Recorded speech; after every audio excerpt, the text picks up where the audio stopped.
Chapter 61. You are listening at novelfull.audio. How can I describe Professor Flitwick's office? It has a scholarly atmosphere and a warm style. There is a cupboard at the door, filled with various pudding boxes, a sky-blue bookshelf in the corner is full of spell books, and many student homeworks are neatly arranged on the desk. The most exquisite arrangement here is a round sofa area next to the fireplace, where there is obviously no distinction between host and guest. After Shaw came here, he did not feel the slightest sense of oppression of being called to the office, and there was a smell of sunshine in the air. It's not that the slightly shorter furniture in the room can give people the illusion of overlooking, but that the various furnishings make people feel comfortable from the bottom of their hearts. I don't know what kind of leather the milky white sofa for guests is, it's very soft, and Shaw wanted to lie down and take a nap after sitting on it. Flitwick warmly invited Shaw to sit down, and stretched out his hand to let the pudding in the box on the coffee table tap. Dance to Shaw's front. I heard that you love tea. Come and try it. This is a new matcha pudding from a Yorkshire pastry shop. Many students who come to me to get pudding recently like to choose this kind. Shaw picked up the small plate with pudding, scooped a spoonful into his mouth, and it tasted really good, fragrant and tender. There was also a refreshing feeling. Professor Flitwick was happy to see that Shaw was eating, and he was happy too. Ha, I'm right, this is really delicious. If you want to eat it in the future, just come and get it yourself. My office door is not locked, and there are all kinds of puddings in the cabinet at the door all year round. Shaw looked a little uncomfortable. He hadn't met such a kind and amiable elder for a long time. In fact, because of his bloodline, Professor Flitwick is not only short and has a shrill voice, but also has a weird face than ordinary people. When ordinary people see him smile for the first time, they may feel ferocious and may directly take out their wands, but Shaw really felt friendly from Professor Flitwick. Thank you, Professor. I will come to bother you often in the future. You should have come earlier. Seeing Shaw nod, Flitwick was very happy and began to talk to him. I know you are very talented and obviously cannot be taught at the level of a young wizard, but I also find that you love powerful and gorgeous spells. In my opinion, this is wrong. Shaw's expression moved and he sat up straight. The other party was a real duel master and his understanding of spells was many times higher than his own.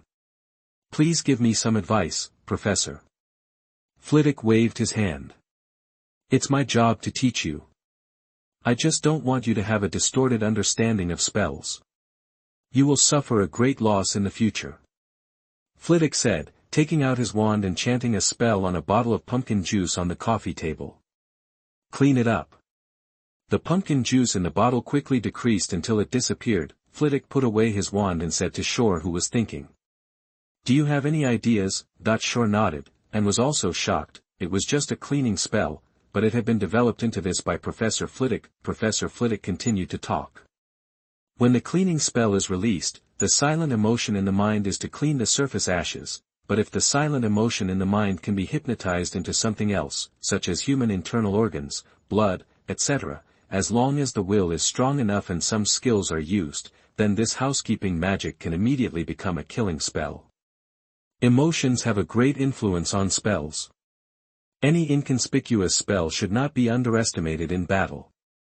Even a strong person like the headmaster may die if he is injured by a small spell, such as the floating spell. If you can use it to make the enemy's feet fall during the battle.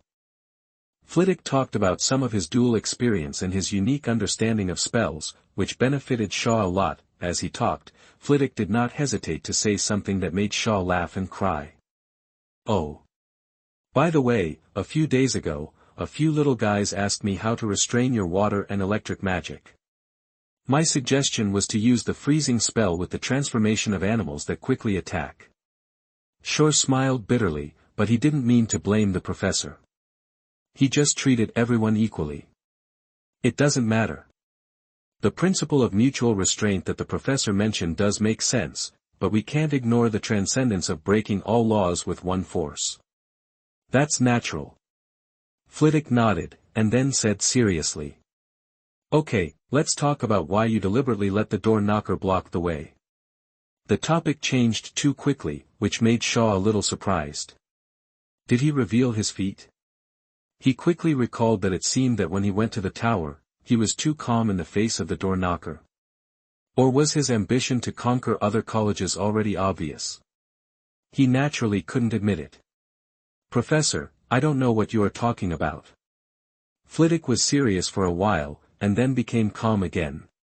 "Don't deny it, I can be a Ravenclaw, Dean, I still have some ability to infer, and I believe in my judgment." Seeing this, Shaw stopped hiding his intentions. "Well, I did teach the door knocker all those new knowledge." Professor Flitwick poured a glass of pumpkin juice for the two of them inside. "Before asking you the specific reason, why don't you listen to a little story from this old guy?" "I'm all ears." Flitwick took a sip of pumpkin juice and said slowly. "In the history of Hogwarts, there have been many headmasters known for their strictness, especially your grandfather Phileas and the previous headmaster Armando. The two consecutive headmasters were very strict with students. If students made mistakes, they would be hung up and whipped, and they would be publicly humiliated. Filch still has many punishment tools. Based on my many years of observation and my own experience, except for those who are born ambitious, people who generally become dark wizards are closely related to their experiences at school. When they were punished at school, the physical torture and mental humiliation they suffered would make their childhoods distorted. Some people spend their lives healing their childhoods, so they show more love, like me, but more people choose to be evil and impose their nightmares on others.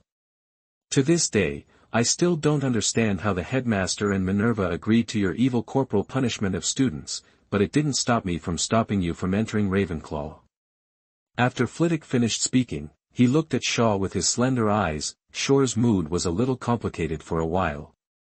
With his experience on the internet, he knew that the professor was right. He kept pondering, and Professor Flitwick didn't urge him. After a while, Shaw used another statement to express his attitude. "Professor, you are right. Childhood is the best stage of a person's life, and it is also a stage that affects one's life. It is indeed not appropriate to have too many nightmares, but I also have my own difficulties." Flitwick reached out and smoothed Shaw's brow, and said with some heartache, "I know a little bit about your experience. It is similar to my experience of being discriminated against when I was a child. I know it is not your fault. You have your pressure and responsibilities. It is understandable that you are anxious." Shaw felt the warmth between his eyebrows, and his expression was slightly happy. He was just thinking about how to persuade this caring but difficult professor. "Then Professor, did you agree?" Professor Flitwick shook his head. "I said, I will not let you harm my students, and I will also report to the principal to cancel your corporal punishment measures in other colleges." Chapter 62. You are listening at novelfull.audio. Shaw was speechless. Flitwick saw Shaw was stunned and smiled again. "Of course, nothing is absolute in the world. It is not impossible for me to let you into the Eagle Academy, but you have to agree to my two conditions." Shaw's head was buzzing, and he almost got up and left. This professor is worthy of being the dean of the Eagle Academy and worthy of having half fairy blood, smart and shrewd, kind and cunning. A casual meeting took 7 or 8 detours. First, he gave you the care of an old father, which made people want to get close to him. Then he turned into a patient mentor who taught people the way, which made people grateful. Then he was a saint with unparalleled kindness, which made people admire and follow blindly. Finally, he became a shrewd businessman, throwing out his goals and bottom line, which made it difficult for people to refuse.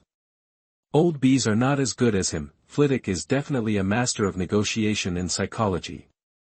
Anyway, Shaw's emotions have been controlled by Flitwick, and he didn't react until the other party showed his true colors just now. He is still young. Now that I think about it carefully, it was only because I knew the direction of the plot in advance and had the clues of the Horcrux that Dumbledore could not ignore. Otherwise, I would not know how I was played to death by the old man.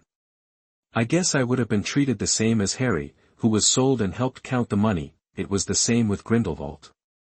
If he had not known who the other party was in advance, he would not have been deceived at all. Otherwise, if they had exchanged a few more letters, it would be hard to say who would be the fan of whom in the end. I am afraid that I will have to bear the title of super easy to talk to. Flitwick looked at Shaw's face as if he had opened a dining room, and carefully poured him a glass of warm water. What do you think? Don't you want to listen to my conditions? Shaw took a few deep breaths and now slowly thought about the things he had come from across. 2 words, floating. He himself was aware of it, but he didn't take it seriously.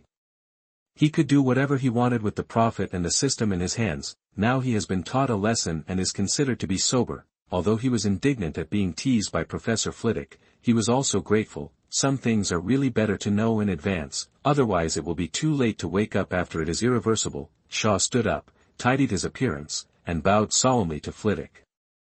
Thank you, Professor. Please tell me your conditions. Although Flitwick was puzzled about what the other party was thanking him for, he was also happy that the two could reach a consensus. It's actually very simple. First, you cancel the electrotherapy corporal punishment. Oh, of course, it doesn't include when you are against the enemy. At that time, being soft-hearted is really pedantic. Shaw nodded. Okay, I agree to this one. What about the questions? Flitwick shook his head. I am still happy to see students improve their knowledge level. It doesn't matter if it is heavier. Shaw admired Professor Flitwick even more. In his heart, Hogwarts should be headmastered by Flitwick. The old bee is too salty. Please tell me the second one. I won't refuse if I can do it. Flitwick opened his mouth to say the second condition, and he hesitated for a long time before saying it. Second, I don't have a second requirement. Your talent is destined to be extraordinary in the future. I just hope you will be kinder to the world in the future. Shaw clenched his fists and did not make a promise immediately. Under Flitwick's expectant eyes, he hesitated for a long time before speaking slowly. Professor, I can only promise you half. I can only say that I am not crazy. I have a bottom line. After hearing this, Flitwick waved his hand without any expression on his face. That's good enough. Okay, let's talk about the main purpose of today. Without witnessing or swearing, Flitwick seemed to believe Shaw with a promise that was not a promise. Shaw really disdained to lie. Seeing Professor Flitwick acquiesce, he couldn't help but breathe a sigh of relief. He didn't want to use some despicable means unless it was absolutely necessary. Then he quickly took out a bunch of math, physics and chemistry textbooks translated into English, from the most basic to pre-university. Flitwick saw so many textbooks, his body shook, and he hesitated. So many. This is more than all the textbooks in Hogwarts. Shaw also felt a little guilty, coughed and continued. Professor, you have never been to the Muggle world. These books in my hand are all treasures. There is a saying in the Muggle world. Learn math, physics and chemistry well, and you will not be afraid of conquering the world. Flitwick was suspicious. Is it really that powerful? Shaw nodded affirmatively, and made a big promise. The train that I explained before that can run without magic is just a trick. If you really learn this knowledge, you can make a weapon that can destroy a city, which is no less powerful than the spells of legendary wizards. In 1945, the American Muggle government used this weapon to destroy a city in Japan, killing hundreds of thousands of people at once. The power is horrifying. Flitwick was stunned. He really didn't know much about Muggle technology. Hogwarts. How can I describe Wozniacki's Muggle Studies class? It's hard to describe in one sentence. All they taught all day long were things like, when you meet a Muggle, just say I'm a silly boy from the country so that the other party will not doubt your strange clothes and unusual behavior. So it was the first time that Flitwick knew that Muggles were so powerful. The pursuit of advanced knowledge is what every qualified Ravenclaw has, so Flitwick immediately treated the pile of textbooks as treasures. Not bad, not bad, Shaw, you are a visionary. Flitwick praised, and said after thinking. In this case, I will try it inside Ravenclaw first. If it is really as you said, I will go to the headmaster to recommend this knowledge to be popularized. Short felt more and more that it was a great idea to fire the old bee and let Flitwick be the headmaster. Professor is wise. Flitwick waved his hand. I will inform the students to have a morning meeting tomorrow. When you come to the tower, remember to prepare the elementary textbooks in advance. When Shaw heard this, he took out more than 100 textbooks that summarized the entire elementary school mathematics knowledge from his ring. Flitwick saw this and pointed at Shaw for a long time before he couldn't help laughing and crying. Well, it seems that you are really well prepared. After a while, Shaw left the magic office with satisfaction. Along the way, he kept thinking about the whole meeting process and past experiences. After he suddenly gained extraordinary power, he was somewhat indifferent to the lives and feelings of others. He also regretted proposing corporal punishment of electrotherapy. He himself had been electrocuted and knew how uncomfortable it was. Childhood should not leave these nightmares and let people spend the rest of their lives to heal. However, in order to convince Professor McGonagall before, he was a little eager to succeed. Well, there was also the reason that the twins and those pure bloods were too cooperative. Failure is not terrible, but it is terrible not to learn lessons. It seems that I should be more modest. I really win people over with my virtue. Of course, I should not hesitate when I need to act decisively and ruthlessly. When Shaw was thinking about what new tricks to use to replace the evil punishment of electrotherapy, he was suddenly blocked by a ball of fluff. Shaw looked down and saw Hermione standing in front of him with her head down. Hermione. Chapter 63. You are listening at novelfull.audio. Shaw saw Hermione holding a book in silence, and she didn't dare to look up and look at him. Thinking of his previous eagerness for success and indifference, his attitude was not as bad as before, and he said in a gentle voice. Do you have any questions for me again? Hermione hesitated for a while before saying. Sure, I came here to apologize to you. Shaw touched his chin and felt something interesting. Oh, you didn't offend me. What are you apologizing for? Hermione raised her head suddenly. She looked haggard, and looked at Shaw with bloodshot eyes. I didn't know how to be kind, and I misunderstood your original intention. Looking at Hermione with heavy eye bags, Shaw didn't feel pity, but he began to reflect on his way of handling things, but he still asked the other party's intentions first. Oh. Do you mean you can understand my violence? Hermione nodded and shook her head. I understand. I've read a lot of magic history and law, and they are all oozing with blood. Your ideal is great, and it requires absolute force and a cold heart, but I still can't accept it completely. Short was a little confused about what Hermione was saying. In the original book, did Hermione really like Ron and marry him? Shaw was skeptical. Muggle little witches are miserable in the magic world. After graduation, they can't find a good job, so they can only find a good family to marry. Even if they marry some pure bloods, they are all servile after entering the house. Hermione's choice is actually quite wise. Ron is a pure blood. Although he is down and out, his status is definitely impressive. In addition, he is not shrewd and easy to control, and the Weasley family does not discriminate against Muggles. Hermione has experienced 7 years of hardship and is no longer a naive person. She wants to realize her ideals, and borrowing Ron's family power is a good choice. Of course, this is just Shaw's personal opinion. He felt that Hermione might have evolved ahead of time, and it seemed that she didn't need to wrong herself. So, Hermione took a deep breath and said with a firm expression. The Wizarding Society today may be unfair, outdated, and discrimination is everywhere, but even if you have a great reason, it is for the good of Muggles and Muggle wizards like me, but it is not an excuse for you to be a tyrant. But I will also firmly support you, even if I am torn to pieces, but I will also be your bottom line of kindness.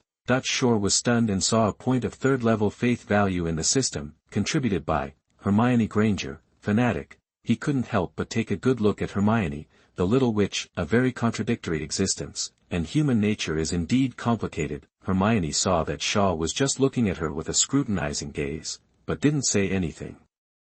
She was a little flustered and very hesitant. The great courage that had just been mustered gradually collapsed, and tears slowly appeared in the corners of her eyes.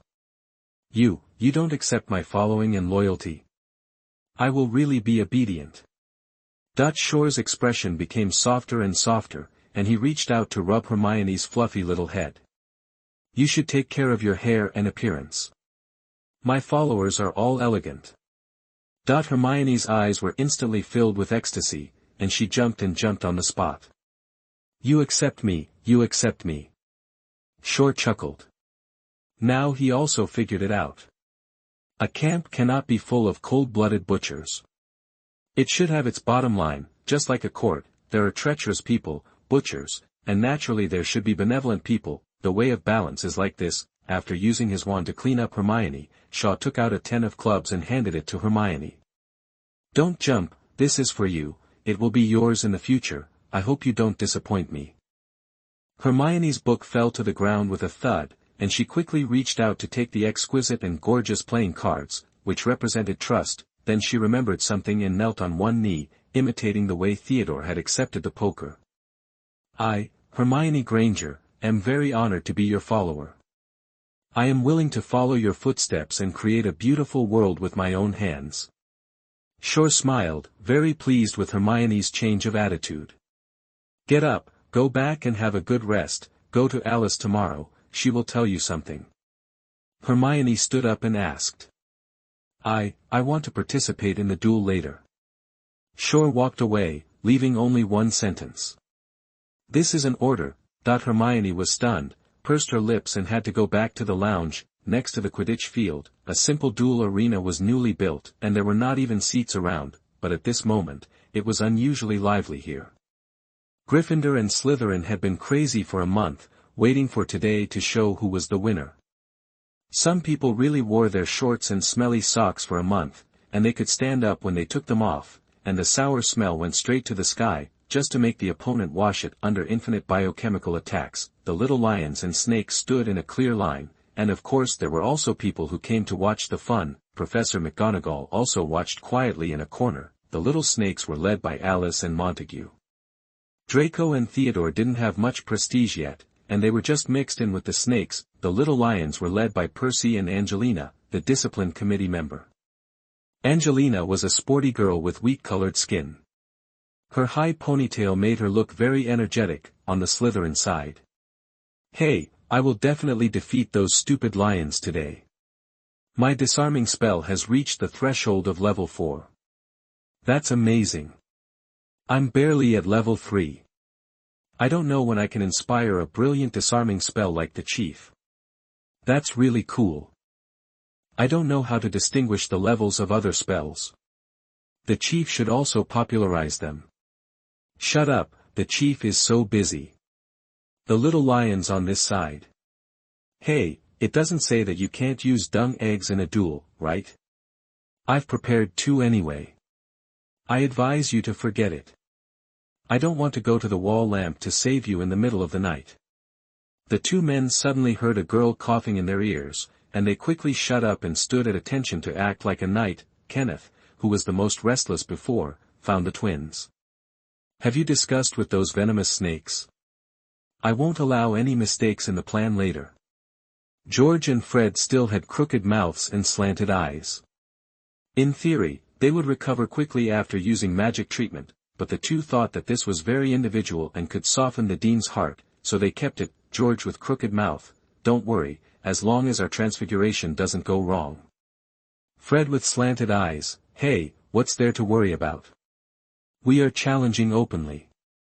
If something goes wrong, we will be beaten at most. As long as we succeed once, we can destroy the prestige of the big devil. In the corner, Harry silently wiped the holly wand and looked coldly at the students who were eager to try. That's right, he is one of the 3 representatives of the 1st grade. The other 2 are Seamus, the explosive little prince, and Parvati, a beautiful little girl of Indian descent. Harry suddenly found someone staring at him. He looked up at the Serpentine Court formation and saw Draco waving and greeting him. A smile appeared on Harry's cold face. Only when people are in trouble can they know who is good to them. To be honest, it is difficult to find true friends in the Lion Court unless you have the same taste, because the little lions are good to everyone. Serpentine Court seems to be utilitarian, but it is the easiest place to find friends, the kind that can block knives. Harry mouthed to Draco, friend, don't show mercy later. When the stipulated time was about to expire, everyone saw Shaw walking leisurely from the castle. Chapter 64. You are listening at novelfull.audio. Shaw was wearing a slim school uniform with silver threads and green background, simple but elegant. He walked while enjoying the surrounding scenery. Hogwarts was built on a scenic high ground, surrounded by the Black Lake Forbidden Forest, quiet but energetic. All the people beside the duel arena were silent, watching Shaw, who had lived a peaceful life, slowly coming. As the warm sun set in the west, Shaw strolled on the green grass, as if he had walked out of the sun. The breeze gently lifted his ear-length black hair, and he smiled, looking so sunny and handsome, without any hostility. The few people who were most familiar with Shaw couldn't help but look at each other. They always felt that the chief seemed to have changed after not seeing him for a while, but they couldn't tell what it was. Shaw came closer, nodded slightly to everyone, and followed the road that the crowd automatically made way for, all the way to the arena. He looked around at everyone and paid more attention to the seated players that the two sides had already competed for internally. These might be his future team. After nodding to everyone, he spoke loudly. After a month of hard work, we have to see if we have made progress. The winner should not be arrogant, and the loser should not be discouraged. Okay, let the duel begin. Shaw's opening was concise and to the point, and he himself was not a person who liked tedious things. Then Shaw came to the high platform set up for him next to the ring. After sitting on a black and gold chair, Alice arranged the students to duel from low to high according to the pre-booked process. A special announcer started to sign up after receiving the signal. Gryffindor, Harry Potter, Slytherin, Draco Malfoy. In front of both sides, Harry and Draco were encouraged in various ways, but Harry was a little embarrassed. The little lions forgot that they had ignored him before, and anyone nearby excitedly came up to hit his chest and shouted, "Come on!" Harry felt that he was about to be hit so hard that he couldn't breathe, so he quickly escaped to the ring. Draco had already stood on the ring calmly, his platinum hair dazzling people. Seeing Harry's slightly embarrassed look, Draco said unhappily, "Do you want to take a break? We can duel again in the third group. I don't want to take advantage of you and defeat a person with weak chi." The tone was full of ridicule, but the content was full of concern. Harry took a breath, shook his head, and raised his wand horizontally. "There are no friends in the duel. My problems are my problems. You won last time. This time, I will never lose." Draco's expression became more serious, and he took out an exquisite wand from his sleeve pocket. "Okay. I will also prove that I am better than you." Shaw, who was sitting upright, looked at the two little brats with a serious look, and couldn't help but smile. "It's fun to love and kill each other." The two walked back a few steps, turned their backs and put their wands upright in front of their chests, and then bowed to each other. These are all duel etiquette, and they have learned them in advance. Seeing that they were ready, the announcer of the match began to count down. 3, 2, 1. Start. Disarm you. Disarm you. Bang! After the countdown began, the two simultaneously fired a thick and thin red light spell at each other, and they collided accurately in mid-air, exploding into a ball of sparks. The fact that the spells could collide with each other showed that the two had good accuracy, both aiming at the vital points, and from the perspective of spell power, Harry's disarming spell was more than one level stronger than Draco's. Talent is sometimes really unreasonable, although Draco was a little anxious, he was not panicked. He had been taught a lesson by Alice countless times this month.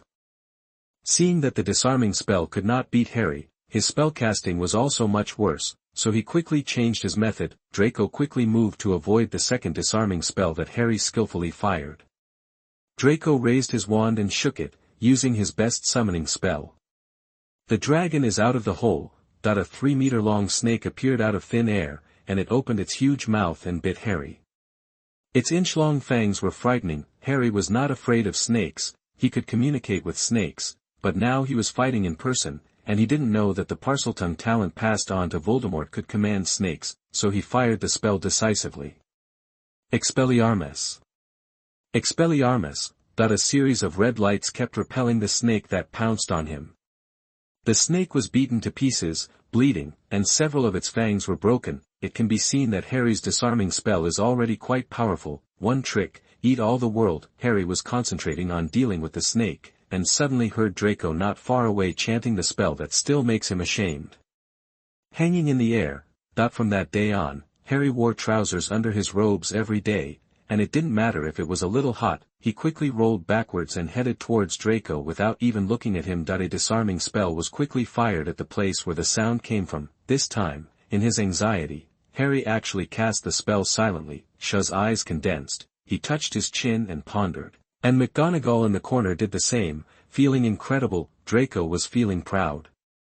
After all, he made Harry look bad again, and he was about to make up another upside-down golden bell. This kid's psychology is complicated enough. He cherishes the friendship of friends and wants to pursue supreme glory, but Draco didn't expect that Harry would shoot a thumb-thick red light spell while rolling, and bang knocked him out, and the wand in his hand was thrown out and fell to Harry's side. Harry got up from the ground in a mess, adjusted his crooked glasses, and picked up Draco's wand again. Looking at the big snake that was not dead yet, he quickly made up 2 disarming spells. Seeing that the snake was dead, Harry was relieved. He looked up at Draco, who was sitting on the ground in a daze. He quickly ran over and stretched out his hand to help him, and said with concern, "Draco, are you okay?" Draco, with his hair drooping, shook his head and nodded. "It hurts a little." "Ah. No. Harry, you just cast a spell silently." Harry also reacted at this time, and his face immediately showed ecstasy. "It seems to be true. I did it, I did it." While Harry was happy, he couldn't help but look at the platform, and saw Shaw smiling at him gently. Harry immediately felt that the fatigue just now disappeared, and his mood, which had been gloomy for many days, also improved. Although Draco lost, he was happy for his friend at this time. "Harry, you are awesome. You must be one of the 10 people who first reached the 4th level disarming spell, but the power seems not as good as the chief." Harry turned around and scratched his head embarrassedly. "It's already very good. I've read a spell book that says the power of a spell is proportional to the magic reserve and instantaneous output." "Wow, you know this. You should go down." The two chatted endlessly, and the announcer hurriedly drove them away and announced the results. First game, Gryffindor wins. 1 point. Draco's face suddenly turned pale when he heard this, and fear flashed in his eyes. Before the game, Alice said that whoever loses in the snake house will have to wash the toilet with bare hands. This is nothing, but the main reason is that he will be ashamed of Shaw's appreciation. Harry hugged Draco, who was shaking and almost fell down, and walked to the stage, while carrying. "Draco, are you okay?" "I'm sorry, I didn't control my strength just now." Draco didn't want to show his weakness in front of Harry, so he threw his platinum hair back and raised his little chin proudly. "No, it's okay. I'm very strong." "Harry, that's good. Your face is dirty. I'll wipe it for you." In the crowd, the little snakes were very depressed, but no one condemned Draco. After all, the level of the two was at least 3rd grade, and the victory or defeat was a matter of a moment, and the little lion began to cheer Harry's name loudly. In the corner, Professor McGonagall couldn't help but waved her fist. She realized that she was a little out of control, and quickly looked around.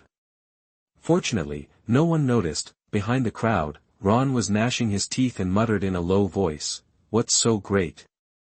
If it's my turn, I can beat that golden-haired boy to the ground." As Harry and Draco left the stage, the announcer continued to announce.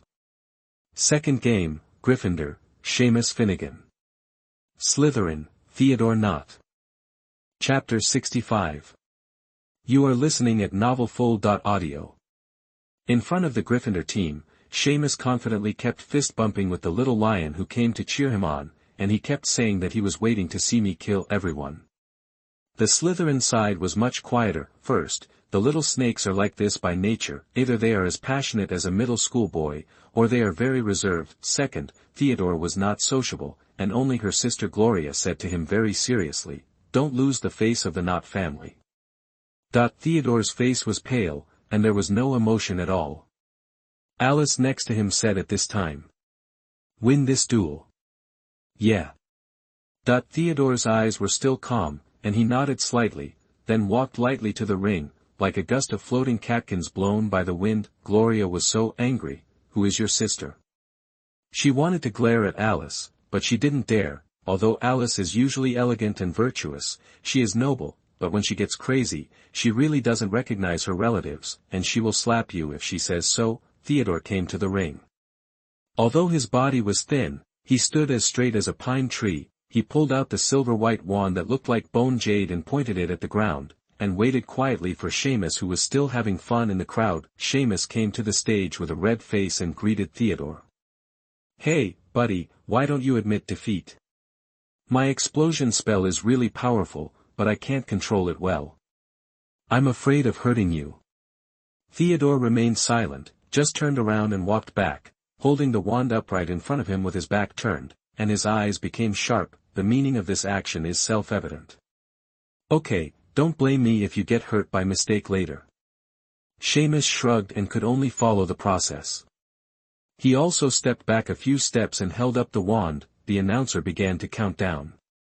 3, 2, 1, start.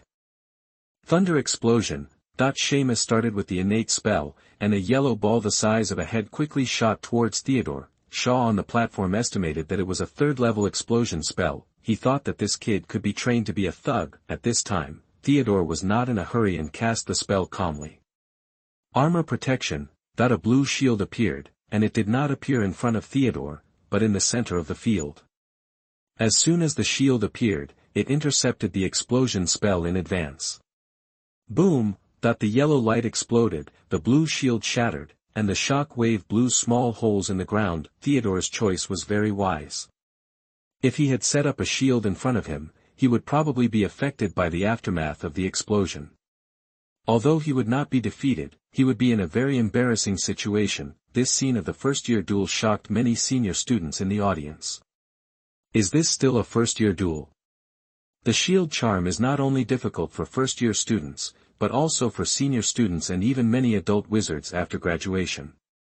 However, Theodore can use it so easily. Even if he is gifted, he must have spent more energy and sweat behind the scenes. Cedric, who came to watch the fun, shouted, "So strong," that the handsome and best student in Badger College dropped the nuts in his mouth on the ground.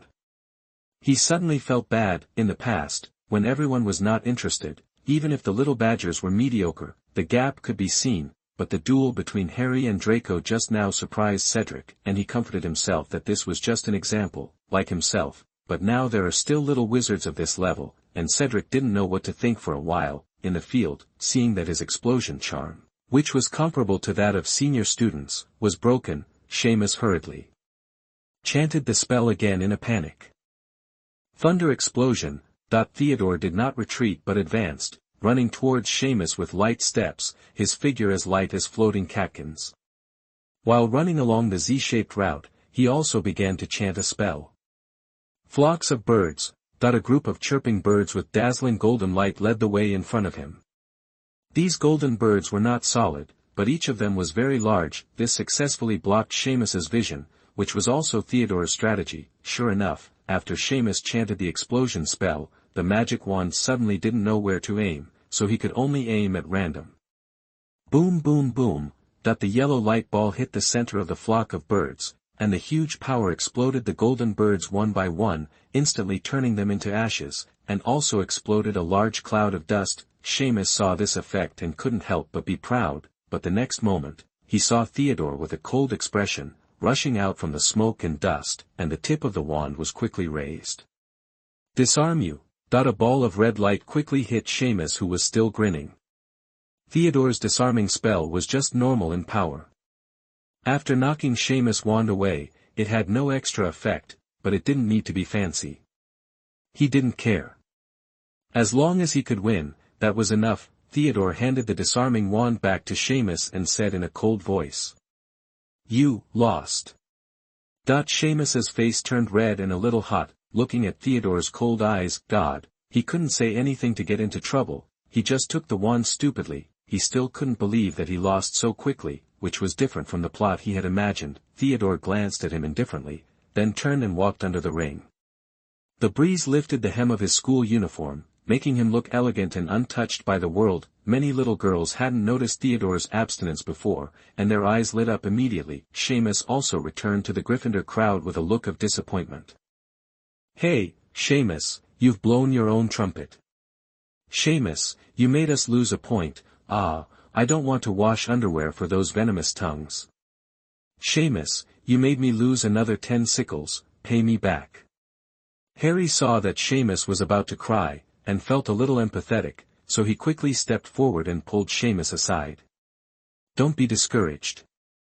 It's okay to lose. Just win next time. Seamus nodded reluctantly, still looking very uncomfortable. Harry said patiently. I also found that the innate spell is useful but not flexible in this duel. I still need to learn other spells to help. Seamus didn't say anything, but a teasing voice suddenly came from behind them. Seamus, the king of boasting, is about to cry. Hey, Harry, you are just lucky. You are confident that you can become a professor. Ha! Harry's eyes flashed a trace of coldness, and he pulled Seamus, who wanted to settle accounts with Ron. Don't be impulsive, you are just a mouth cannon player. Ron behind him looked constipated, and he almost choked himself to death when he wanted to continue to mock. On the Slytherin side, Theodore was not received very warmly after returning. Her sister was too lazy to pay attention to her rebellious brother at this time. Theodore didn't care, just nodded slightly to Alice, and left on his own, ready to find a place to practice spells, on the high platform. Shaw and Theodore, who passed by, nodded and smiled with satisfaction. The lone minister can be trusted with life. After the announcer announced that Slytherin won the second game and scored 1 point, he announced the next group of duelists. The third game, Gryffindor, Parvati Patil, Slytherin, Pansy Parkinson. The word fairness does not exist. Judging from the 3 first-year contestants in Slytherin, they are all born of pure blood. Although these little wizards' parents generally don't teach them serious spells when they are preschool, they are naturally more knowledgeable than other ordinary little wizards under the influence of their parents. When they really want to study seriously, these advantages will stand out. Why did Voldemort slice? As an orphan, it was a matter of knowledge. Don't other old families have books on Horcruxes? Why don't many people dare to use it? Parkinson's talent is actually average, but she can't stand the guidance of the senior pureblood students in the anti-Shao army, so this time, this lion-headed girl won the 3rd place in the internal competition. Pansy glared at her childhood sweetheart Draco and lip-synced, "Failed traitor, watch me." Then she walked towards the ring with a higher pointed chin. Draco almost ran away in anger, but he thought about it and held back. He sighed in his heart, some things can't go back. Parvati is an Indian girl. Although her skin is slightly dark, she is very beautiful. The decoration hanging on her nostrils is biling, full of exotic style. After greeting the sisters, she also walked onto the stage confidently. She had a good manner and obviously came from an extraordinary family. She said to Pansy enthusiastically. My name is Parvati Patil. Please give me more advice. Pansy sneered at the other party with her nose. Humph. Parvati's expression immediately turned ugly and serious, and without saying a word, she began to prepare for the duel. 3, 2, 1. Start. Chapter 66. You are listening at novelfull.audio. Disarm you. Disarm you. Bang. The bang was not the sound of 2 spells colliding, but Pansy was directly knocked out. A second ago, after Pansy heard the start, she raised her head and fired spells that hit the bottom of the ring, and she was not accurate at all. Parvati, who was extremely serious, might have been irritated, or something else, and the power of the disarming spell was so strong that Pansy was directly knocked out with her wand. The scene was shocked. This was a KO. Then the little lions cheered. Immediately. Parvati. Parvati herself was also slightly stunned. According to Shore's previous spell standards, her disarming spell was at most level 2.5, but just now, however, the girl was cheerful and didn't think much about it. After winning, she waved enthusiastically to the students in her college. On the high platform, Shaw looked suspicious. He just felt the magic of alchemical props flashing on Parvati. He murmured, amplify the power of the spell. Or, thinking about alchemy, such as the scrapped brooch and his own cards, it is indeed very useful. He was considering whether to go somewhere to get a great opportunity and train his alchemical talent from 0 points. 0 points of talent cannot be increased by talent points, but the next moment, Shaw's face changed. Looking for death, he shouted angrily and quickly waved his hand to the audience. A water shield quickly formed behind Parvati, who was trotting off the stage. Bang! An orange light happened to explode on the water, blowing a hole in the shield. A large amount of water splashed. The one who cast the spell in anger was Pansy, whose face was twisted.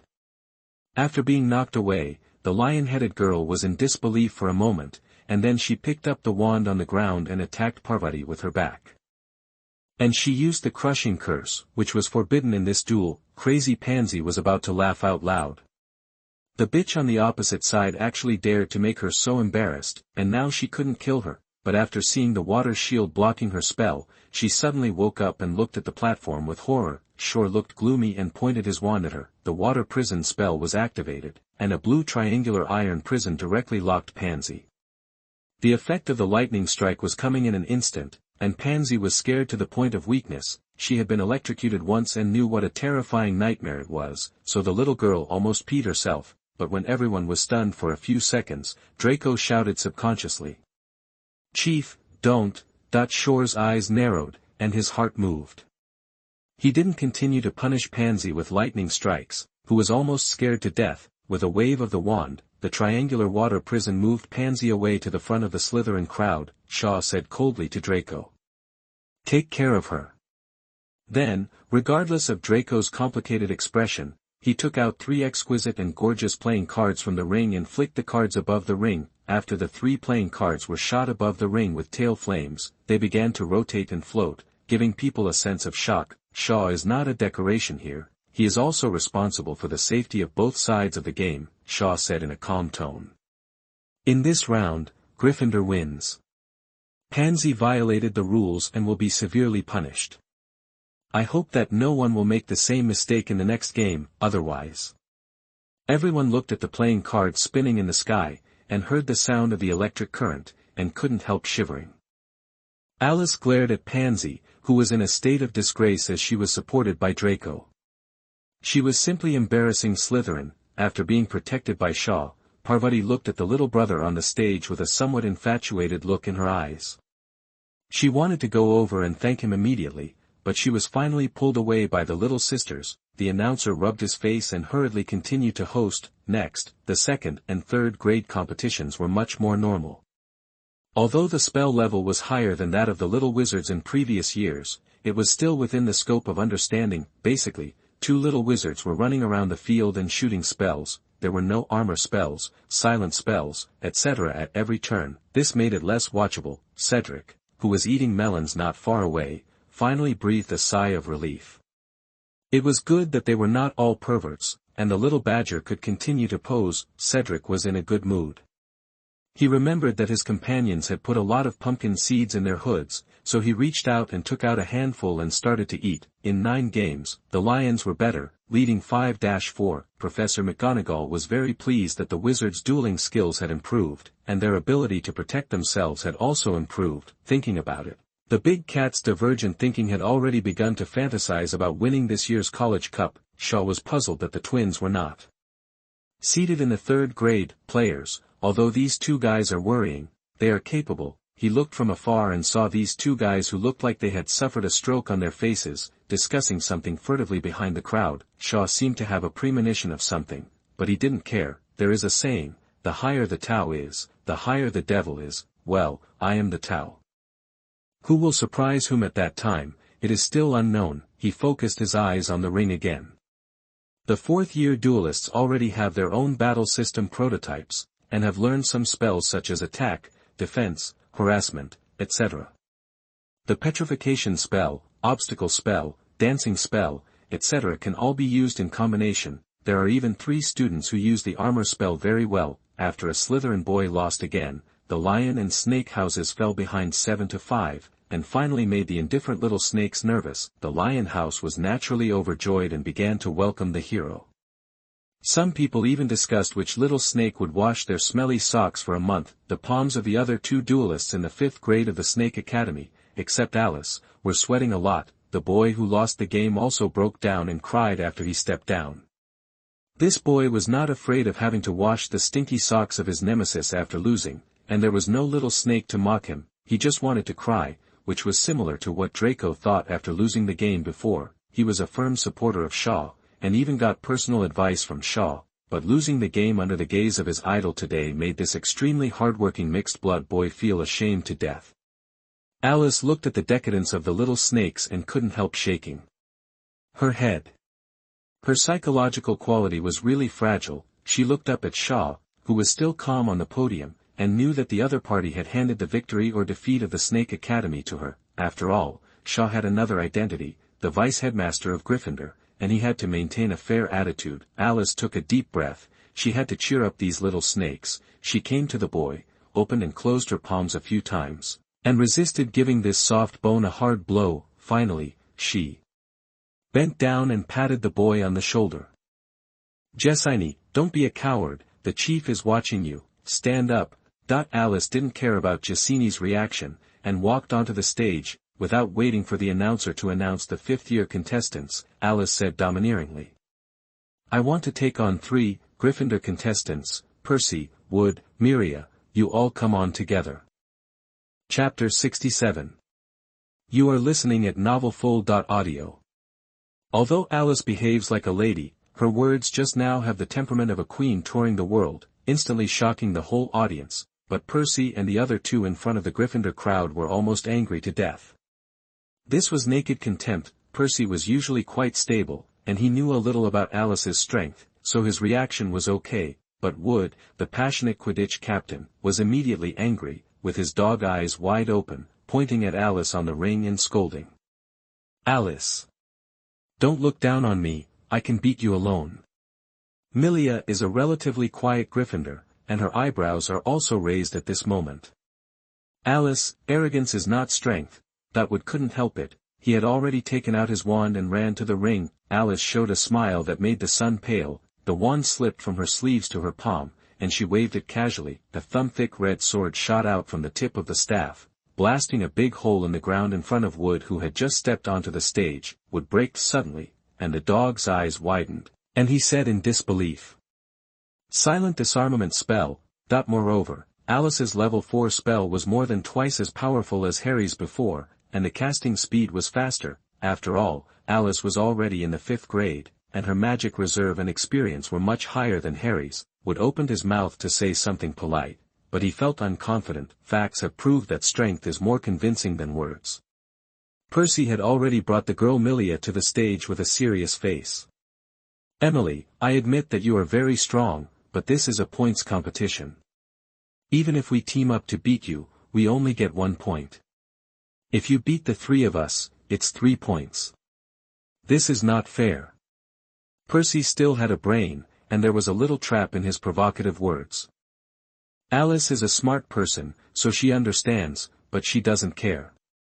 She turns around and says to the 2 resentful 5th-grade snake duelists, "I promise on your behalf that the result of this battle will be 3-3. The winner gets 3 points. Do you 2 have any objections?" The 2 snakes glared at Alice, but they didn't dare to stab her. The other party has been very prestigious in the Snake Academy recently.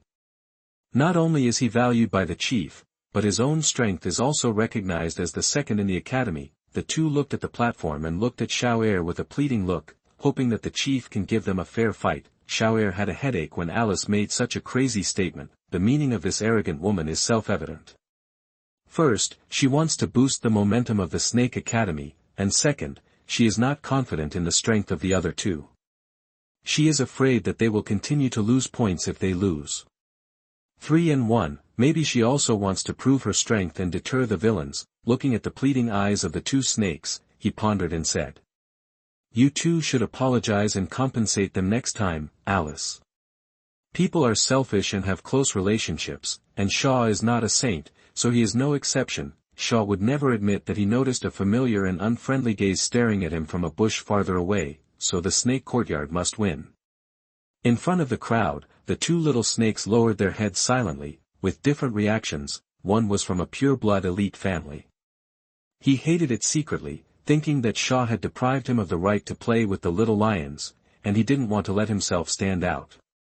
This was naked suppression. then he complained in his heart, "Humph, you won't be proud for long." The other half-blood little snake felt a little lost and guilty, because he had tried very hard, but the chief was obviously still worried about himself, afraid that he would lose, and envious of Alice's trust and strength. Since Shaw had already made the decision, the others didn't say anything more. He is so prestigious in 2 colleges now, even slightly overshadowing the 2 deans. Although Mag had some complaints about this unfair duel, the advantage seemed to be on her side. As fair as she was, it was hard to say anything. As the saying goes, people have selfishness and closeness. On the stage, both sides stood still, 3 people against 1 person. The advantage is huge. It should be Alice who is nervous, but now Alice is very calm, with a strong mentality on the spot, and a glimmer of heat in her eyes. The other 2 men and 1 woman, on the contrary, tightly grasped their wands. As the duel ceremony ended, the announcer began to count down. 3, 2, 1, start. Flames are blazing. Petrified. Silent disarmament spell. After the countdown, the 3 people from the Lion Academy immediately launched their most proficient spells, and the red, yellow, and fiery spells with dazzling light all hit Alice. Percy is the one who has mastered the 4th level disarming spell, but his power is far inferior to Alice's. He must have just made a breakthrough. Alice is faster and holds the wand above her head. Fong spun around gracefully, very elegant, even handsome. The fog is thick, but a handful of black mist spread rapidly from Alice herself. When the mist spread to half of the ring, 3 spells were shot into the mist, which made the mist tumble and shrink continuously. Then there was the sound of a broken shield, and the red, yellow and blue colors dyed the black mist colorful. The people watching below were immediately dumbfounded. What were they looking at? And Percy and the other 3 had lost the trace of Alice at this moment. The 3 had good combat IQs. Before the fog continued to spread, they quickly stood back to assist in defense. Percy also added a buffing spell to each of his comrades. Super perception. *3, the 3 immediately became alert and felt the dynamics around them carefully, but Alice seemed to have disappeared without any movement. Wood was good at fire spells. He thought about it and immediately drew a circle of fire around him for warning. Miria was also ready to cast the armor spell at any time. For a while, the defense of the 3 people was basically established. They were all quietly waiting for defensive counterattacks or waiting for the fog to be dissipated by the wind. Although Shaw couldn't see the battle situation in the fog, he was very satisfied with the emergency response and combat wisdom of these people. He also learned a lot. The battle is complicated. It is impossible to always be a one-on-one fair duel, so the strategies should be different. Shaw's rhythm in each battle is very simple, all of which are powerful to crush the opponent, but this is only useful when the gap between the 2 sides is relatively large. His target is the level of Voldemort and Dumbledore, not to mention the fantasy of defeating the strong with the weak. Even if he really has the strength of a legend of the same level, those old guys have fought for dozens or hundreds of years, and their combat experience is rich and unfathomable. So Shaw still has a lot to learn. At this moment, the battle in the field changed again. Percy occasionally shot a test spell at the increasingly transparent water mist. Suddenly, a muffled sound was heard. The 3 of them were immediately overjoyed and all burst out with all their strength to hit the muffled sound. Under the exploding water mist, they saw a stone doll being blown to pieces. They immediately thought it was not good. Miria, who was the best at the armor spell, quickly chanted the spell, but before the spell was successfully cast, a red light quickly flew over and knocked her away, and the magic wand also flew out of her hand. Not only that, due to the problem of standing position, Emily also suppressed Percy and Wood behind her. The 2 boys fell to the ground and saw that they were panicking and shooting spells. The 3 defensive players lost their magic wands, and Alice did not hide. She used the advanced curse counter technique to pick up a petrification spell that almost hit her. Then, Alice used the 4th level disarming spell and the free continuous firing.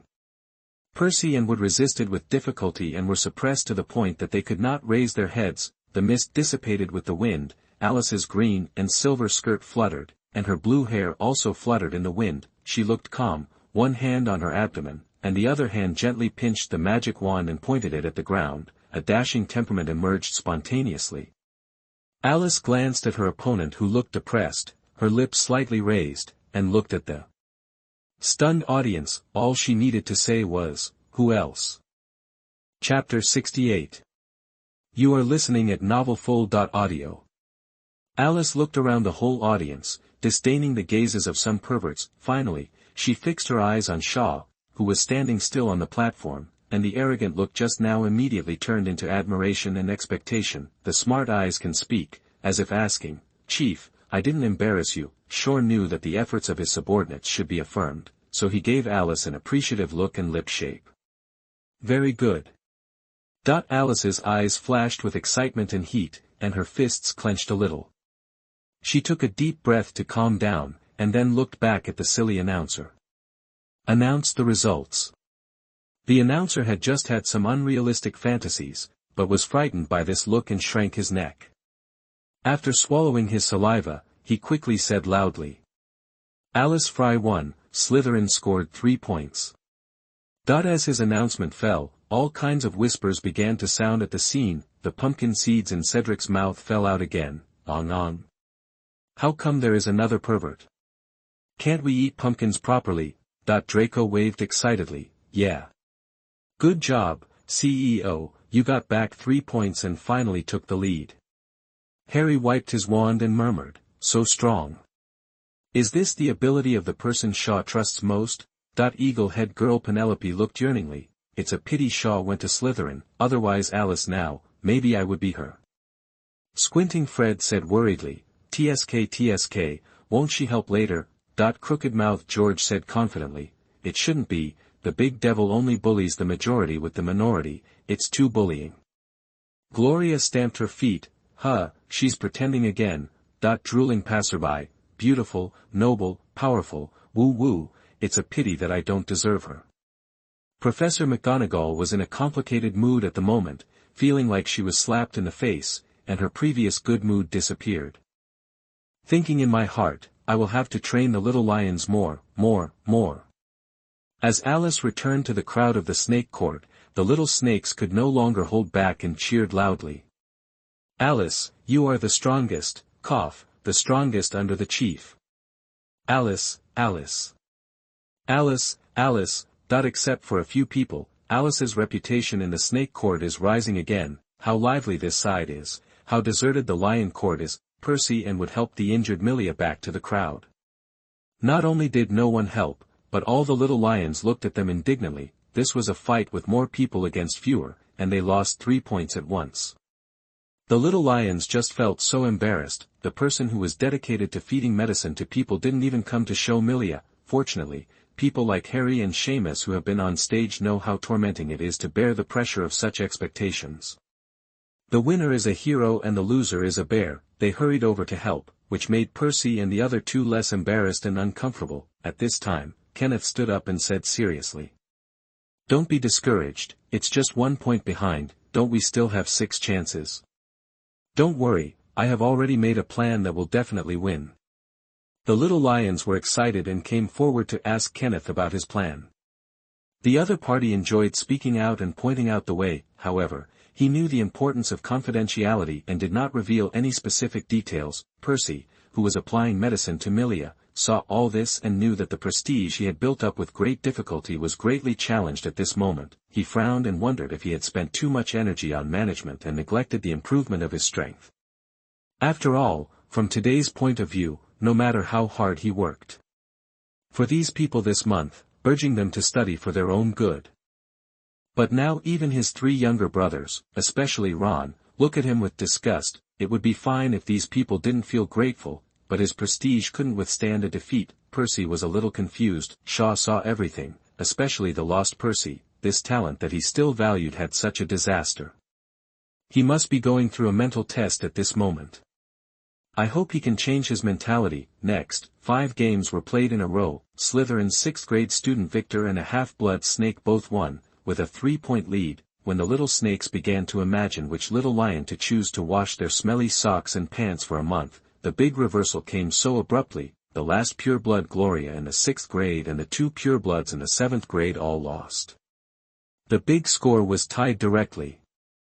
Everyone's mood was up and down like a roller coaster, exciting. The little snakes were like being poured a bucket of cold water on their heads in December, and they were chilled to the bone. The little lions were as comfortable as eating delicious popsicles in the dog days of summer, and they shouted happily. On the high platform, Shaw watched coldly, the last 3 pure-blooded little snakes, except for the second 7th grade little snake who came on stage, although the other 2 fought fiercely with their opponents. All kinds of magic spells on the stage were bombarded, and the ring was broken, but after careful consideration, it was found that there was an element of acting. Shaw, who was sitting upright, touched his chin, and his mouth showed disdain. "Humph, is this the plan of you mice?" Sure enough, when the last group of duelists came on stage after the students from various families cheered and encouraged, there was no tension. The 2 were old acquaintances of Shaw, one was Kenneth, and the other was Mrs. Monty, who was also the strongest person in the Lion Snake Academy before. The 2 looked at Shaw together. Shaw smiled, stood up, the wind from the height made his robe rustle. He looked down at the 2. "Why, you 2 don't want to fight? Or do you have some other ideas?" Shaw teased, and then looked at Mrs. Montgomery.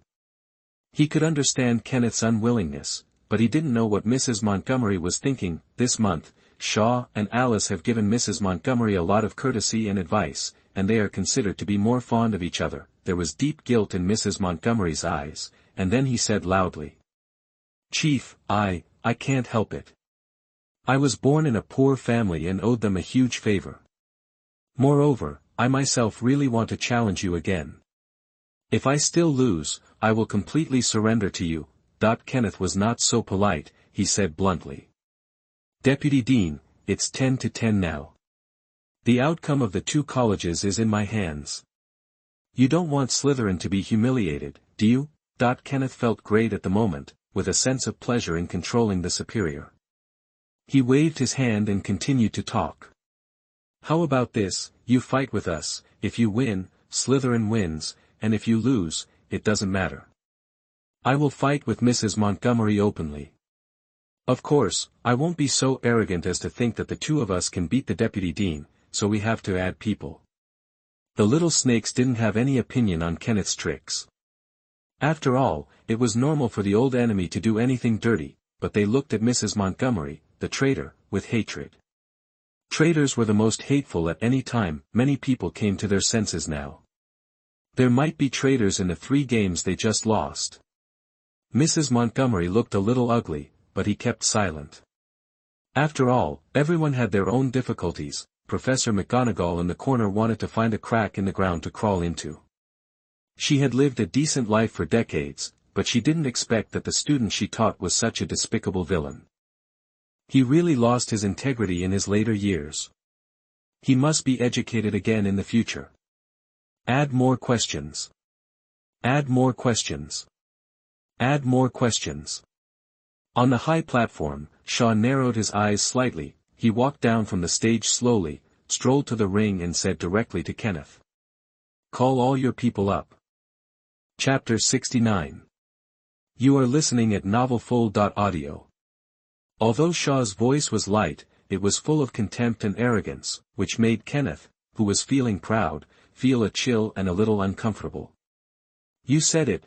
He twisted his stiff neck and waved his hand back, and 5 students came up from the lion and snake houses respectively. Among the Gryffindor students, the twins were there, and among the Slytherin students, the 2 who had just deliberately lost the game were also there, including Gloria Knott. The remaining rebels in the snake house felt a little guilty. After all, they had no scruples about the glory of the college. If they couldn't win, the consequences would be unimaginable. Not only would Shaw retaliate against them, but Dean Snape would probably poison them. The twins, with crooked mouths and squinting eyes, quickly took out the small alchemy props they had prepared and distributed them to everyone. "These are lightning-proof boots, and these are lightning-proof clothes. These are smoke bombs, and these are reinforced ears. This is an enhanced version of the big dung egg. For your own good, remember to wear a mask." Xiao smiled, but did not interrupt. In fact, strictly speaking, the twins are indeed talented, but their personalities are too jumpy, but they are still the ones who remember food but not beatings. It is difficult to change without experiencing great sorrow and pain. Kenneth assigned the positions of the people from the 2 colleges, roughly forming a 3-talent situation to surround Xiao. Kenneth nervously held the magic wand and said to Xiao Er, who was still calm. "Xiao Er, we are ready." Xiao Er did not take out the magic wand, but casually brushed off the non-existent dust on his shoulders, and said in a slightly cold tone. "You challenge me, and if you win, you can discredit me, but on the other hand, even if you lose, it seems that there is no loss. This world is all equal exchange, so if you lose, you need to pay the price." Kenneth said with his neck stiff. "If you don't accept the challenge, we will make Slytherin lose the duel." "Isn't that enough?" Shore's eyes were calm. "But so what? If I'm in a bad mood, why not end the duel in advance? You have an opinion?" "It's not important." Shore paused, and his aura gradually radiated outward. Although his handsome face was calm, the coldness and contempt inside made Kenneth and others feel indescribably uncomfortable, and their faces flushed with shame. It was as if they were a group of monkeys who were jumping up and down to provoke a giant python. Yes, if Shore really didn't want to play with them, he could just cancel the game directly. It would not damage his dignity at all. This was originally organized by him, and even if there was a little loss, it would not be a big deal, and these people, they used something they thought was very important to threaten other people's games. It was really funny. Although Kenneth was a little embarrassed, the arrow was on the string and had to be shot. "What do you say? Although you don't care, there are hundreds of eyes watching you in Slytherin. You don't want them to be disappointed." Shore smiled faintly. "It's very simple. If you lose, you will wash the smelly socks of students from the 2 colleges for the next month. You have to use your bare hands." The atmosphere just now was still solemn and heavy, and it was immediately shattered by these words, including the 2 college students who had not dared to speak in the audience. They had not dared to breathe, waiting for Shaw's decision. Now everyone couldn't help but laugh, and then they all cheered. "The chief must win, the chief must win. The vice president must win, the vice president must win." After all, as long as Shaw won, except for the provocateur, no one would have to worry about being attacked by biochemical weapons for a month. Kenneth and others looked ugly, and the twins looked more and more like they had a stroke. The 12 people quickly gathered again and discussed it carefully. They also knew that at this point, even if they didn't fight, they would not have a good ending if they returned to their respective colleges. If they beat Shaw, they would be heroes who defeated the big devil, and the treatment would naturally be different. A little snake gritted his teeth and stamped his feet, and took out a bottle of light golden potion from his pocket. "This is the fulling potion, 1 drop for each person. I have invested a lot of money, and I can only win this battle." That with him leading the way, the others also took out the things they had in the bottom of the box, especially a few rich pure bloods, who provided perception potions, violent magic potions and other good things, which could be regarded as a fight with their backs against the water. Shaw looked at the dozen people who were mobilized and couldn't help but smile. Some of the dual principles that Professor Flitwick said were indeed very correct. For him, skills are only useful for people of the same level. For these people who want to defeat the strong, Shaw still believes in the truth that big is strong, showing off is handsome, and 1 force defeats 10 skills. After seeing them take the medicine and stand still again, Kenneth, who took the fulling potion, was more confident and arrogant again. "We are ready. Don't say we are bullying you because we have more people. You should strike first." Shore ignored the idiot, slowly pulled out the wand from his sleeve pocket, and gently stroked National Collapse with his other hand. "Today, we will fight side by side again." The wand trembled, and it was also very excited, and the purple-red spiritual light kept flashing. Shore shook his wand lightly, and as the magic power surged, the wand was quickly wrapped in purple magic light and quickly turned into a 3-foot 2-inch lightning sword. The flowing light and mysterious runes engraved on the sword made it so dazzling that it instantly caused a cry of surprise. "Merlin's crooked nose, what kind of spell is this? It looks so cool. Love it, even if the chief doesn't take action, he's still handsome. Well, is it the same as the legendary Godric Gryffindor's goblin sword? Damn, has Shaw become stronger again? This is not magic." That the audience was clamoring and not mentioning him, but Kenneth and others not far away were somewhat doubtful and horrified. They just felt a lot of pressure, and the sweat and hair on their faces seemed to be electrocuted by the static electricity emitted by the thunder sword in the air. Kenneth knew that this was not the time to show off, and shouted to others. Intelligence error, rush to attack. Others understood, and several Gryffindors began to transform the gravel on the ground into birds and beasts, sensitive leopards, eagles with spread wings, majestic brown bears, etc. appeared one after another. Thanks to Dean McGonagall, the master of transformation, the students of the Lion Academy learned the transformation better than those of other colleges. Although the internal structures of these animals were very vague, the formation was still first class and bluffing. Then these dozens of vivid animals roared and howled, and rushed towards Shaw one after another. All petrified. Shattered into pieces. Smashed to pieces. After firing several powerful single spells, the Slytherins were ready to defend against the gorgeous cards spinning in the sky and the water that might appear around them. The audience was even more excited and nervous, watching the dozens of deformed beasts on the stage that shook the ground and quickly attacked Shaw, followed by 5 or 6 colorful spells. I wonder how this genius who far surpassed ordinary little wizards would respond. In the field, Shaw's black hair was blown up by the strong wind caused by the sudden change in air pressure. Looking at the approaching attack, his eyes flashed. He took a half step forward on one leg, leaned forward and twisted his waist. The wrist followed his body, and he drew a half-moon slash with the lightning sword in his hand. He also whispered coolly. At this moment, the time of annihilation. Chapter 70. You are listening at novelfull.audio.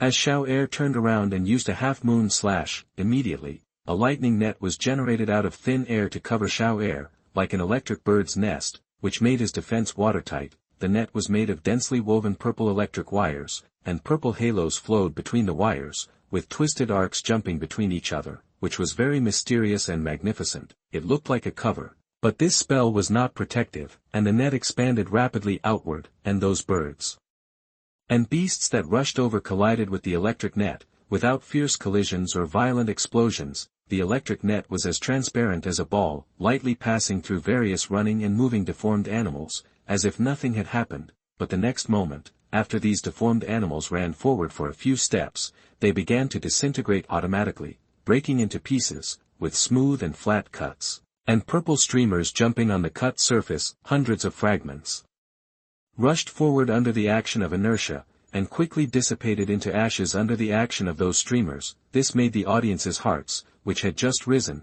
become horrified. Such a strange and sharp spell. Then they saw the spells that followed and shot towards Shaw. The electric grid seemed to have an intelligent program. At the corresponding place of the impact point, purple light flashed frequently, and the density of the electric wire was smaller and denser. After the spell hit the electric grid, it actually shook violently, with flames surging and arcs crackling. Boom boom boom. Hiss hiss hiss. After a burst of uncomfortable and piercing sounds, these spells were blocked one after another. Then the electric grid continued to extend outward. Kenneth and the others were originally looking forward to the effect of decapitation by the transformed animals. Even if it was blocked, the students in charge of the transformation would continue to make transformed animals to follow, but unexpectedly, Shaw had a new trick. The effect was not as oppressive and powerful as the water prison technique, but the degree of mystery was even more breathtaking. Seeing the electric net approaching, he did not have time to think and gave orders. Defense, defense. All protection. *3. Each of the 3 teams was supported by a powerful person to set up a high-level defense shield, and the others quickly input magic power to assist in defense. Just before and after the electric net hit the dark blue shield, it was a confrontation between 2 shield-shaped spells. This time, the blue protective shield was not broken by the purple electric net. There was no earth-shattering explosion, but the surface of the blue shield was slowly stained with more and more purple halos, like sulfuric acid meeting iron, quickly melting the shield. This scene was so familiar. They were suppressed again. Even though Kenneth had taken the Felixir and was in great shape, he was so anxious that sweat broke out on his head. Shaw was simply unethical. Where was the water prison spell? That way they could use the freezing spell to restrain him, and then take the opportunity to talk nonsense. Well, now all the subsequent plans were disrupted, and seeing that the shield was about to break, Kenneth shouted helplessly. "We can't wait to die." Each group blasted a gap. Charge. Get close. The deformed animals are also ready to charge with a big dung egg in their mouths. Even if we lose, we must make Shaw stink to death, that the people behind him immediately gave up inputting magic power into the shield. The three of them gathered their power and sent out 3 thunderbolt explosions. Kenneth also gave up the protective shield that was about to break in time. The 3 spells hit a certain point on the power grid with a bang, and the result was indeed as expected by Kenneth, who had taken the Felixer and had super accurate intuition. A big hole was blown open in the power grid, but the broken wires at the edge of the hole began to intertwine with each other like tentacles that came to life. Seeing this, Kenneth quickly lowered his head and drilled through, and the others followed suit. Just as they breathed a sigh of relief and felt that there was still hope, they looked up and saw Shaw, who was standing in the middle of the field with a sword on his back, smiling mysteriously at them. Kenneth was stunned, and immediately heard the sound of water rushing above his head. He didn't have time to look up, and said angrily, "Freeze, freeze!" Unfortunately, it was too late. When these people were entangled with the power grid, 3 gorgeous playing cards floated above their heads, and the distance was so close. At this time, 3 blue water pythons twisted their thick snake bodies and fell from the sky, swiftly attacking the 3 teams. A quick snake coil encircled everyone in the snake body, and those people had no strength to resist. Well, that's not right. The lightning protection suits they wore still had some effect, and these people did not lose their combat effectiveness immediately. Everyone was suffocating and floating in the closed water, trying to chant a spell to break the water python's body, but there were very few people who could use the silent spell. In addition to Kenneth, Montague and another little snake used the silent disarming spell, a spell that Shaw forced them to learn. It had some effect inside the snake body, but it was in vain. After all, this water python is too thick.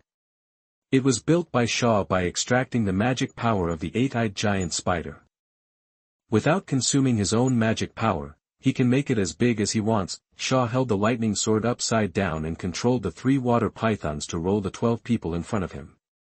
Seeing that the electric current of the water pythons really couldn't do anything to these people, he chuckled, turned his wrist, and made a few handsome sword flowers. 12 purple daggers condensed and quickly merged into the water python, stabbing the 12 people. These people either held their breath and floated, struggling to resist the water pressure, or constantly hit the water python with silent disarming spells in order to escape.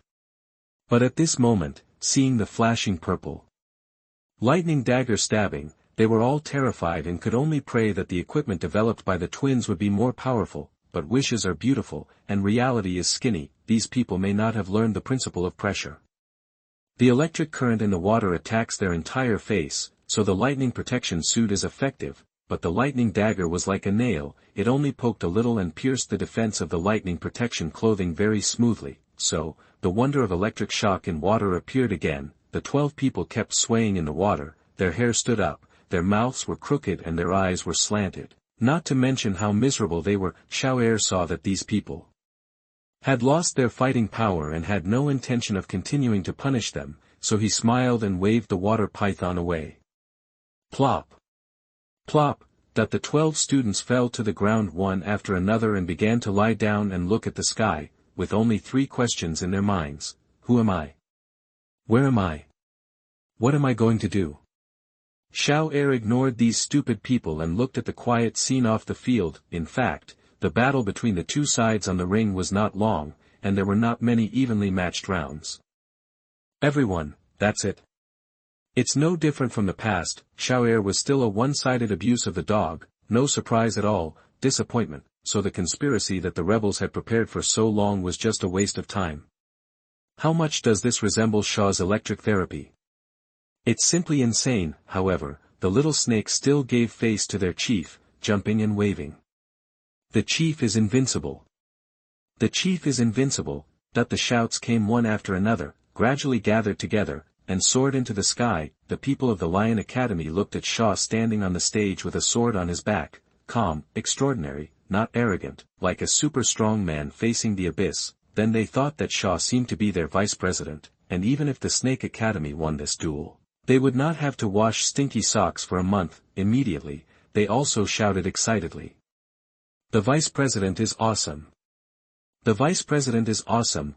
Well, the little snakes were shouting vigorously, and suddenly someone competed with them in voice, so, both sides began to shout to see who was louder, shouting so heartbreakingly, crying and howling. Draco's eyes were about to pop out of his head, therefore, the shouts from the arena seemed to break through the clouds, and even the Hogwarts students who were far away heard the noise and were confused. The principal's office on the 8th floor, Dumbledore, who was leisurely playing with the Phoenix, moved his ears and went to the window-sill to look into the distance. After hearing the content of the students shouting, his brows could not help but frown. "Ha!